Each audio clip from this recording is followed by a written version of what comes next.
Antara royalti, duit haram dan kerengga.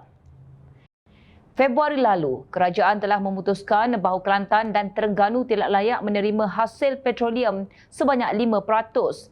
Ini kerana menurut Menteri Jabatan Perdana Menteri Undang-Undang dan Reformasi Institusi, Datuk Seri Azalina Othman Said, Akta Laut Wilayah 2012 menetapkan bahawa negeri hanya boleh menuntut hak sehingga 3 batu nautika.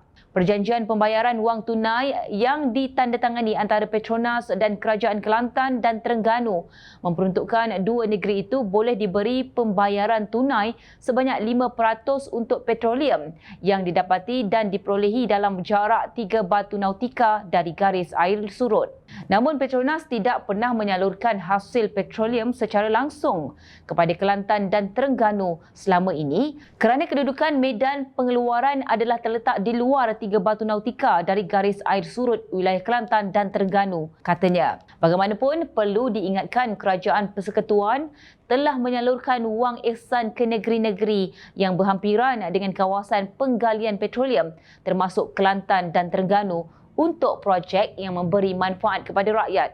Namun begitu semalam, Ahli Parlimen Marang Tan Sri Abdul Hadi Awang mendakwa kerajaan tidak adil dalam soal pengagihan hasil wang royalti kepada negeri pembangkang. Beliau menyifatkan wang digunakan kerajaan adalah wang haram apabila kerajaan pusat melanggar perjanjian yang dibuat dengan Petronas berhubung pemberian wang royalti. Jangan langgar perjanjian seperti ini. Ini duit haram sebab melanggar perjanjian. Ini satu benda salah. Berlaku double standard antara negeri diperintah kerajaan dan pembangkang. Padahal bila kutip cukai, negeri kerajaan dan pembangkang pun dia pungut. Bila bab agih hasil, dia double standard. Katanya ketika berucap dalam perbahasan kajian separuh penggal Rancangan Malaysia ke-12 RMK-12 di Dewan Rakyat. Ucapan beliau itu kemudian dipersoal Lee Chian Chung, PH Petaling Jaya, yang bertanya mengapa Abdul Hadi dan Perikatan Nasional PN ketika menjadi kerajaan selama 2 tahun tidak mengemaskini perjanjian terbaru dengan Petronas itu. Tadi disebut bahawa perjanjian itu tidak pegang. Dalam tempoh 2 tahun PN perintah, kenapa perjanjian itu tak dikemaskini dan kekal juga zalim pada rakyat Terengganu? Kenapa tidak ada 5% royalti kepada kerajaan Terengganu? Soalnya lagi. Hadi kemudian menyalahkan pihak lawan yang didakwanya ketika PN memerintah banyak kerengga-kerengga yang cuba menjatuhkan kerajaan sehingga mereka tidak sempat meneliti perjanjian tersebut. Sebenarnya banyak benda kami nak urus. Masa kami memerintah dulu, kerengga-kerengga banyak sangat duk kacau nak jatuhkan kerajaan. Masa mana nak baca perjanjian ini? Kami terpaksalah pertahankan kerajaan. Terpaksa 2-3 kali tukar PM. Belah kami ni banyak layak jadi Perdana Menteri, iaitu Ahli Parlimen. Larut boleh, Paguh boleh. Belah sana, seorang je yang boleh jadi Perdana Menteri. Yang sana kalau datang sini boleh jadi calon Perdana Menteri, jawabnya.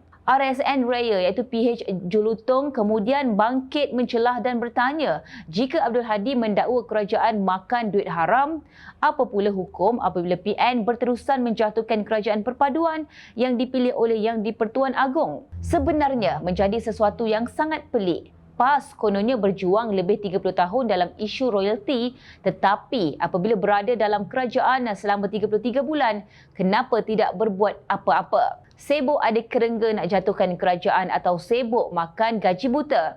Bagaimana hendak membuat perubahan kalau parlimen ditutup, darurat dicipta? Bab menipu serah kepada PAS. Macam rakyat Malaysia ni bodoh sangat. Awal tahun 2020, kerajaan pusat yang ditadbir Pakatan Harapan ketika itu pernah memberikan 400 juta ringgit kepada Kelantan. Apa mereka buat dengan duit itu? Kerajaan Negeri Kelantan juga guna untuk beli 14 kereta Mercedes-Benz kononnya untuk kenderaan rasmi, bukan saja melukakan perasaan rakyat, malah jelas menunjukkan sikap hipokrit pemimpin PAS. Dan hari ini lebih jelas hipokritnya apabila Hadi secara terang-terangan mendedahkan perancangan mereka setiap hari untuk menjatuhkan kerajaan yang telah terbentuk. Bila tang orang lain, bukan main Hadi cakap pasal duit haram. Kenapa tidak bercakap soal beliau makan duit haram, makan gaji buta selama 33 bulan sebagai duta khas bertaraf menteri? Apa yang dibuat Hadi untuk negara selama tempoh itu? Ternyata Hadi Awang dengan binatang dan serangga tidak dapat dipisahkan. Binatang apa yang tidak diumpamakan kepada musuh politiknya? Agak-agaknya, jika hendak diumpamakan kepada Tan Sri Abdul Hadi Awang, binatang mana yang paling sesuai?